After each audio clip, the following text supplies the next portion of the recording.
China is our biggest economic competitor in the entire world.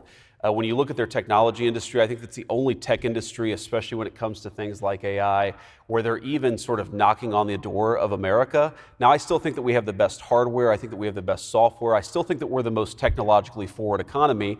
But our edge is not something we can sort of rest on our laurels. So I think it is useful to look to the Chinese to benchmark our own progress and to say that if we're regulating ourselves to death and allowing the Chinese to catch up to us, that's not something, frankly, we should blame the Chinese for. That's something we should blame our own leaders for having stupid policies that allow other countries to catch up to America. So it's a useful benchmark.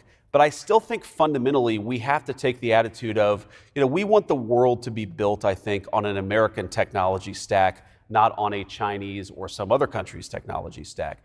And if you're too focused on the relative comparison and not focused enough on just building and creating great things, I think that it can become a little bit of a crutch and a little bit of an impediment to focusing on your own stuff and doing your own thing. That's why we have a great AI czar here in David Sacks, but we're really focused on how does America just do as well as we possibly can. Yes, we want to stay ahead of China, but we want to stay ahead of everybody else because this is America and we want it to stay the greatest country in the world.